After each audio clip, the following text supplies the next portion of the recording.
In this episode, we are going to answer a couple new player questions.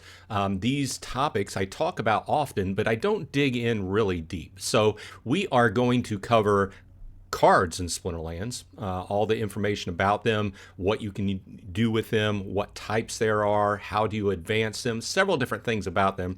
And then we're going to talk about Guild Brawls, one of the main reasons why you would want to be a guild in Splinterlands, as well as a great way to advance your account and make your deck stronger. So if this sounds interesting to you, please stand by.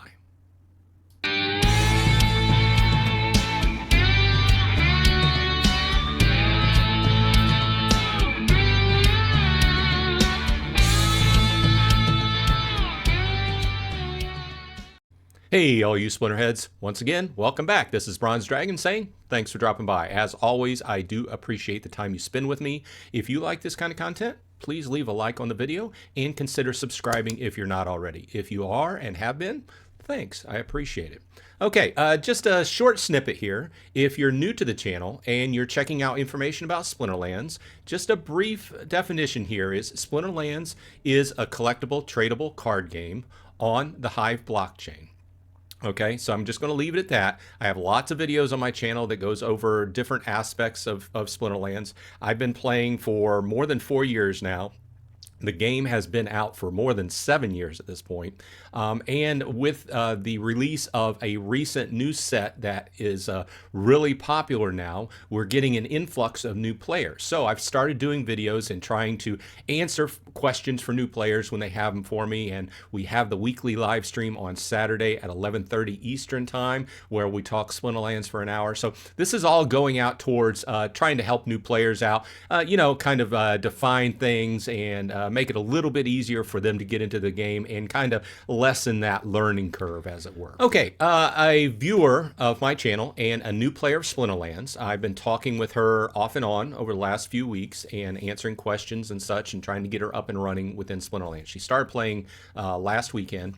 And she had this question. She left this question on a recent video I did this past week. And I thought that it was, instead of just typing it all out and giving information to her, I thought it was a perfect topic to go ahead and make a video on. So the first subject is basically an answer for her question here. Okay, I'll just read it how she wrote it. On that note, and I'm picking up midway through the post. On that note, even though I have lots of questions, I'm going to ask this one. Are commons and rare cards still good to use in Splinterlands? In another game that I've played in the past where you get hero draws, you pretty much just feed the common and rare commons, rares, and uncommons, basically leveling up other cards. Heroes to the epic and legendary heroes to train them.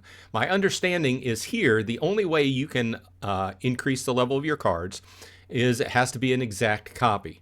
I want what to make sure there is... I don't know what she's saying there. So in other words, you don't unnecessarily use common cards to increase the level of legendary or even common cards.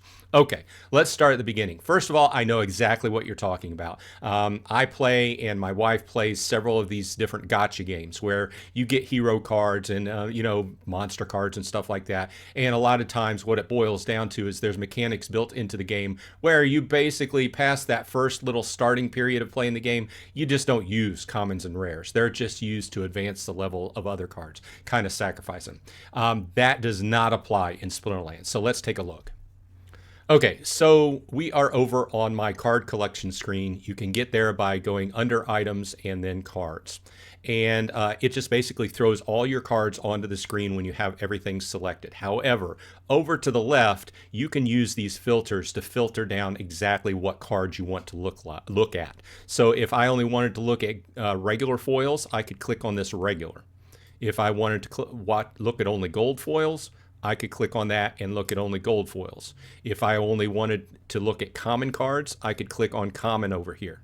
And vice versa with everything else. If I only wanted to look at fire cards, I could click on the fire here and it takes everything else. So everything over here to the left is basically a filter, a way to limit down the cards that you want to look at. Okay, when you're first starting, you won't have a huge amount of cards, but after you play for a while, you will, and you need an easier way to look at the cards. Now, these to a large extent are also available within matches. If you're looking for a specific card, you can use the filters over to the left. Say, for instance, you're looking for stealth cards. You can use the stealth power in the filter, and it'll filter out all the cards for stealth. Okay, that's going off to the side a little bit. Let's start with the basics. Okay, to address your question directly, you need copies of the same card to level it up. Now, what we can do is, since we're new users, you're probably going to be working with Conclave Arcana or Rebellion cards. So let's limit everything just down to Conclave Arcana, okay? And let's just look at regular foils for now. We'll touch on this, the other foils here in a minute. But commons, rares, epics, and legendaries all take different amounts of cards to level them up, okay? So let's take a look at Virid Venomancer, one of the cards that I was able to leak early on before the cards went live. Okay, so this is a common card, and we see all the basic information here. If you go over to the right, under the Stats tab, okay, you will see the various levels of that card and what happens as she levels up, okay? At level 1, you click on it, and these are the stats. We go down to level 2, and we see that it takes a total of 5 copies of this card to make level 2. And you can get 5 copies of that card, and we'll click on it, and you'll see, you saw that change there, it adds 1 life. And it tells you, basically this chart tells you exactly what happens as it levels up. So sometimes they get magic or speed or health or shield. Sometimes they pick up abilities along the way. So the basic answer is, if you wanted to level your Virid Venomancer, or frankly any common card, because the numbers are going to be the same with the each rarity, okay, you're going to need 5 copies. Now let's go back to the items. Now, okay, there she is. Okay, so if I wanted to combine her and bring her up to level 2, then what I would do, if I wanted just level 2, I would go 1, 2, 3, 4, 5, and then I would press this Combine Cards button, and it would combine these cards into a level 2 Virid Venomancer. Okay, so that's the basics of the levels. So what you need, or how you can find the information. Okay, so let's go back to items, and let's kick it up a notch and just go and look at rares. Now, these I selected down with rares in the filter. Let's look at the Swiftbeard Stout. You will see that if you click on stats, you will see that to take it up to level 2, it also needs 5 cards to go up to level 2. And you will see that once he goes from a level 1 to level 2, he picks up Bloodline Tribute, which is an extra power, okay? And then you read. So this is basically how you see how many copies of the card that you need to make the level you want to combine. Now, let's go back. That answers your question directly. Now, in a big picture type of thing, all cards, all rarity of cards are going to be needed, okay? Because generally speaking, what I've found in playing is that the commons and rares, the rarer the card gets, generally speaking, the more powerful it gets. However, the more limited use it gets. So common cards are generally weaker than epic cards, but they can be used in a greater variety of battle sets. And what I've found is, generally in a hand, I'll probably use a common or two and probably a rare or two, depending upon the what the game type it is, and then usually spice it up with an epic or a legendary to round it off. That's generally, now that's not every time, but that answers your question, are commons or rares good for anything? They are. And in fact, there's a lot of times that commons and rares that you can go back through each set and you can pick them out, and you can find ones that I would argue are probably overpowered and probably should have been a level up. I can pick out a common right off the bat that I know should have probably been an epic. We're not going to go into this, but suffice it to say, there are good commons and rares, and what it really comes down to is playing the game, figure out how you like to play it, and start switching those cards in as you're playing, and find out what works for you, and over time level up those cards. Now, I'll throw this in before we move on a little bit at you as well. How can you cast higher level cards? Well, I'm glad you asked. It was just kind of a natural evolution in my mind while we're talking about this. Well, what you need to do is basically level up your Archons. So I have a standard Kavor Skarn here. He or she is at level 1, and what you can do is go into your Archon, and you can once again look at the stats, and you can see here that my level 1 Archon can cast a maximum of level 1 of each rarity of the card. So if you have a higher level of something and you're using this, then it's only going to cast that card at level 1. Now, if you wanted to be able to cast some higher level other cards, then you would need to level up your Archon. So just like we were talking about before, if you want to level it up to level 2, you would have to get a total of 5 cards, combine them. Then when you had a level 2 Archon, you could cast up to a level 3 common, a level 2 rare, a level 2 epic, and a level 1 legendary. Okay, so basically speaking, the higher level cards you're going to want to cast as you're working through your way through the leagues and rising up the leagues, you're going to need to advance your foundation, which the Archons are the foundation of your deck. That's what you should be concerned with first, making sure you have some good solid Archon set going. And as the rest of your cards kind of increase in level, you are going to want to make sure you increase those Archons first so you can actually cast them. Okay, so let's go back to items and let's reset and go back to Conclave Arcana. Now, the next thing I'll talk about is there are different foils of cards. Okay, now the 3 primary foils of cards are regular, gold, and black foil. Now you do have some other, the gold variants and the black foil variants, which are the super rare and super expensive cards. Okay, but I want to talk about the basic ones here and what the advantages are. If you're a new player, you're probably going to just be working with standard foils, regular foils rather, and that's what this looks like. Now, if you see a gold border, that means it's a gold foil. And there are some advantages. If you click into this gold foil and click on stats, you will see that, guess what? A gold foil doesn't start out at level 1, okay? So there's some instances where you can check on a gold foil, and if you wanted a level, a level 3 of a standard card or a regular foil, it would cost more than just grabbing a gold foil. But as time goes along, those gold foils are going to be more expensive to level up. So that's the first savings. The first savings is that the gold foils do not start out at level 1. This common starts out at level 3. Okay. The next thing I will say about the gold foils is that you earn extra whenever you win a match. Okay, so we're over here on a recent match I played, or my account played, and you will see me down here at the bottom. Okay, and I just pulled this out because this uses 2 gold foils. I used 2 gold foils here. My summoner here, or Archon, is a gold foil, and my Igor Dark Spirit is a gold foil. Now we're going to go ahead and I ended up winning this match, but we're going to skip through it. And what I wanted to show you was the info on this.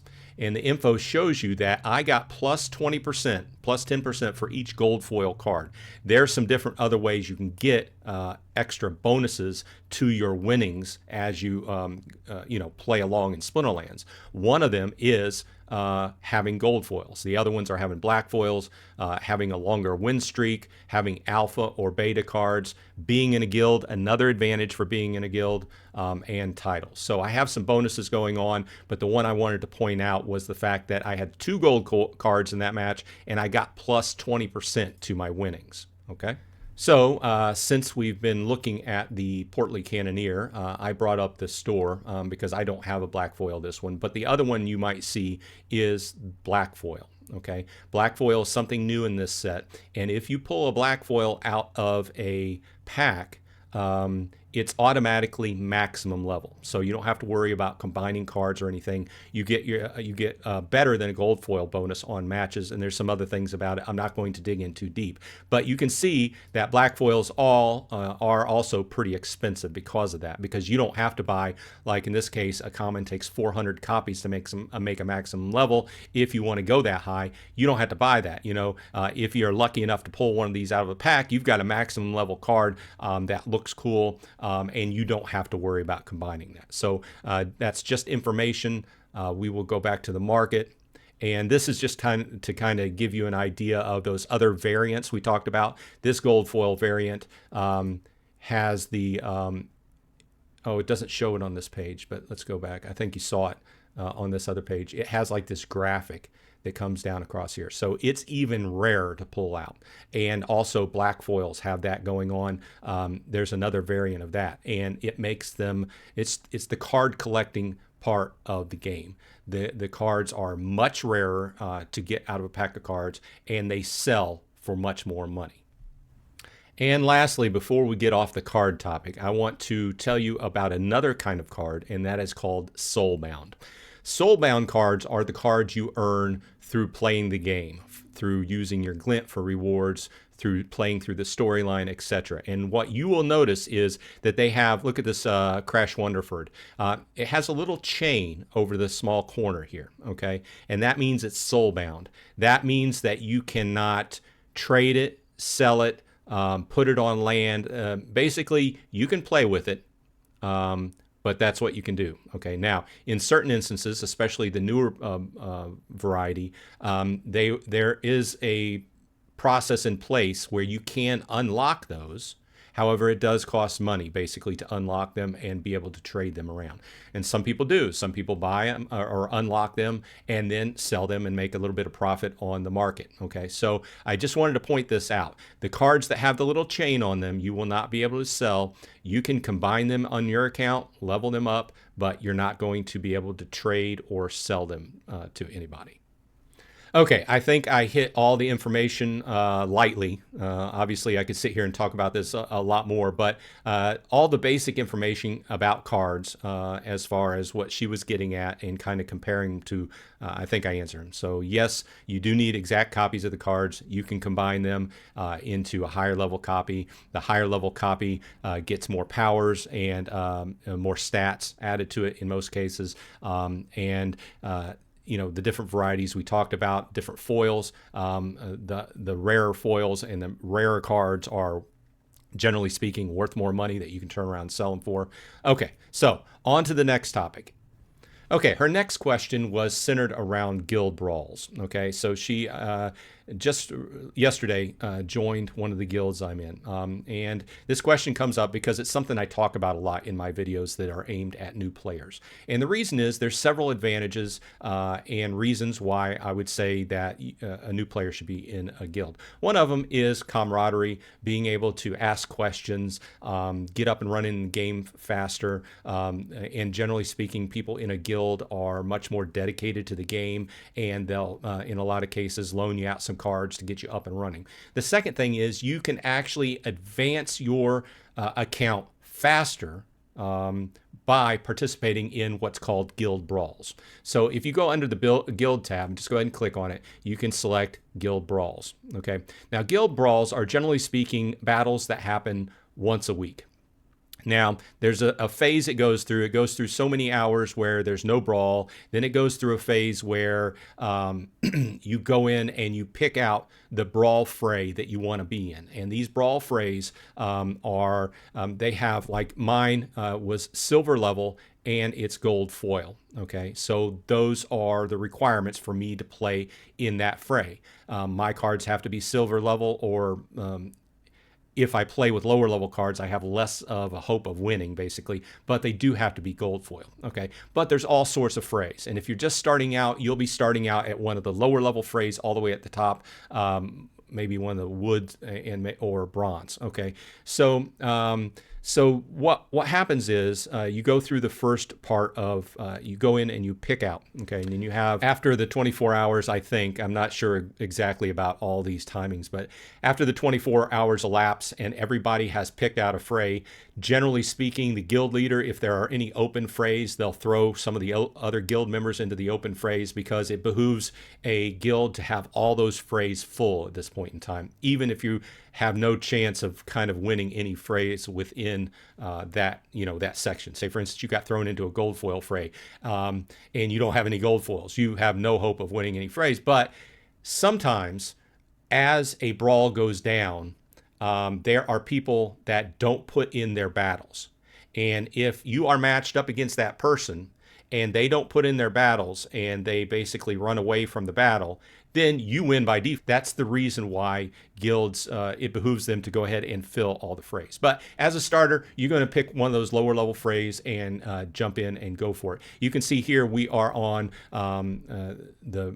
a battle is going down. It has 3 hours left. Once the battle starts, then it will have 48 hours to complete. So you can come in and you just have to put in your battles at any point during those 48 hours. You can see that, and this time, and every week it's a little bit different, because you could have just a small amount of battles. You could have a much wider. You could have 4, you could have 8, you know. But you want to go ahead and complete those within the time limit before this combat timer goes down. You can see that I already put mine in. I'm not doing great this time around because I'm being forced to fight at a higher level. I'm working on my gold foil deck for Conclave Arcana, but it is not at the full silver level. It's full bronze and maybe a little bit into silver, but it's not strong enough to take on a max level silver deck. So that's beside the point. But you come in here, and when your battle goes live, you will be presented with your battles here. And just like any other live battle in Splinterlands, you're going to go ahead and click on it, and it's just going to go into the battle stages. You're going to see what you have to, what amount of mana you have to use, and the different rule sets, etc. So there are some other things, and it does get deeper in here, because as your this is your My Battle screen. If you click over to the guild, you can check out how everybody else in your guild is doing. It looks like we're having a kind of rough time of it this week so far. And you can also see people that haven't put in their battles yet. Well, he did, but he lost all of his. Either way, you can keep an eye on how the guild's doing, and you can click to all, and you can see what guilds are doing better in the battles this time around. So there's lots of information here. Now, one other thing, I'll kind of add this. We'll go back to the guild page. As guilds fight along, you also have the tavern chat where you can talk to people. But under the guild store, you have different things. As you fight along, you earn what are called merits. Okay, so on a weekly basis, you need to make sure you put all of your battles in, okay, all your frays in, and then you're going to win some, you're going to lose some. The guild, like I said on that guild page, the tally is tallied up. The higher your guild places, the more you get out of the brawl. Okay, one of the things you can get out of the brawl, you get SPS, but one thing you get out of the brawl is called merits. Okay, and see, I have 27,000 here just because I basically haven't done anything with them in a while. But one of the main things you want to do with them, especially as a new player, is come in here and buy yourself a Gladius kit, some Gladius case. Let's go ahead and buy a Gladius case. This presents another type of card to add to your deck. It's called a Gladius card. So let's go ahead and open this pack.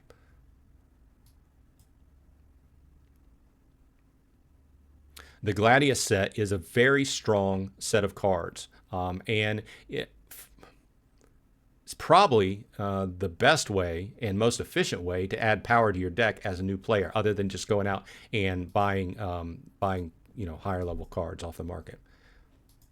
So this is a standard pack, meaning I got my one rare and the rest were common. So one thing in common you will see with these cards, you will see that they all have Bloodlust. Unless I'm wrong, I think all the cards in this set have Bloodlust. Gets +1 to all stats after dealing a killing blow.